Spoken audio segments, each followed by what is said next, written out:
GLPS Payanadam School Radio. Hi dear friends, good morning to everyone.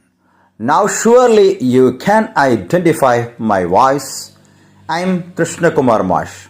Hearty welcome to day 27 Come Let's Talk. Come Let's ടോക്കിൻ്റെ 27-ാം ദിനത്തിലേക്ക് ഏവരെയും സ്വാഗതം ചെയ്യുകയാണ്. കൂട്ടുകാരെ, നിങ്ങൾ പറഞ്ഞ കാര്യം മറ്റുള്ളവർക്ക് മനസ്സിലായോ എന്ന് അന്വേഷിച്ചറിയുന്നത് എങ്ങനെയെന്ന് നിങ്ങൾ പരിശീലിച്ചു കഴിഞ്ഞു അല്ലേ? Do you comprehend? Are you clear on this? Is this understood? Did you get me? Can you follow me? തുടങ്ങിയ ചോദ്യങ്ങളിലൂടെ നിങ്ങളുടെ ആശയം മറ്റുള്ളവരിലേക്ക് എത്തിയോ എന്ന് നിങ്ങൾക്ക് മനസ്സിലാക്കാം അല്ലേ? അങ്ങനെ ഒരു ചോദ്യം നിങ്ങൾക്ക് മുമ്പിൽ വരുമ്പോൾ നിങ്ങൾ എന്ത് മറുപടിയാണ് പറയേണ്ടത്? നിങ്ങൾക്ക് മനസ്സിലായിട്ടുണ്ടാകാം, മനസ്സിലായിട്ടുണ്ടായില്ലായിരിക്കാം, കുറച്ച് മനസ്സിലായിട്ടുണ്ടാവും, കുറേ ഭാഗം ഇനിയും ക്ലിയർ ആവാനൊക്കെ ഉണ്ടായിരിക്കും. ഇങ്ങനെയുള്ള സന്ദർഭങ്ങളിൽ നിങ്ങൾക്ക് ഇത്തരത്തിലുള്ള ചോദ്യങ്ങൾക്ക് എന്ത് മറുപടി നൽകാൻ കഴിയും? നിങ്ങൾക്ക് കൃത്യമായി മനസ്സിലാക്കിയെങ്കിൽ അല്ലെങ്കിൽ ഫോളോ ചെയ്യാൻ കഴിഞ്ഞുവെങ്കിൽ വളരെ ക്ലിയറായി നിങ്ങൾക്ക് പറയാം, yes, yeah, I get you. I understand. Surely I can follow you. It's very well clear. ഇങ്ങനെയൊക്കെ നിങ്ങൾക്ക് മറുപടിയായി നൽകാൻ പറ്റും. ഇനി ചിലപ്പോൾ മനസ്സിലായില്ലെങ്കിലോ, പറഞ്ഞതൊന്നും നിങ്ങൾക്ക് ക്ലിയർ ആയിട്ടില്ല എങ്കിലോ എങ്ങനെ മറുപടി പറയാം? No, I don't get it.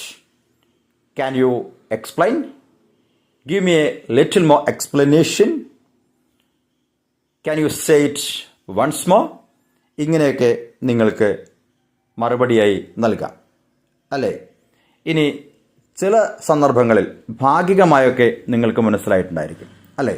അപ്പോൾ നിങ്ങൾക്ക് പറയാം, I think so, mostly. Can you elaborate? Just to make sure you mean.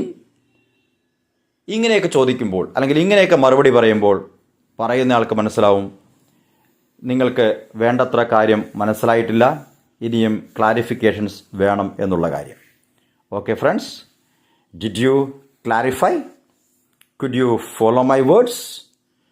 Did you understand? Okay, അപ്പോൾ നിങ്ങൾ ഈ പറഞ്ഞ മറുപടികളൊക്കെ പറയണേ. Okay, yeah, okay, I get you, I can follow you, now I don't get you. Can you explain more? ഈ തരത്തിലൊക്കെ മറുപടി നൽകിക്കൊണ്ട് നിങ്ങൾ English ഭാഷ നന്നായി ഉപയോഗിക്കണേ. എപ്പോഴും ഒരേ തരത്തിൽ മാത്രം സംസാരിക്കാൻ ശീലിക്കാതെ ഒരാശയം പ്രകടിപ്പിക്കാൻ വ്യത്യസ്തമായ വാചക ഘടനകൾ ഉപയോഗിച്ചുകൊണ്ട് നിങ്ങളുടെ ഭാഷാ പ്രാവീണ്യം വർദ്ധിപ്പിക്കാനായി ശ്രമിക്കുക. Okay, I am sure now you are highly confident and you can use English so fluently. Go ahead.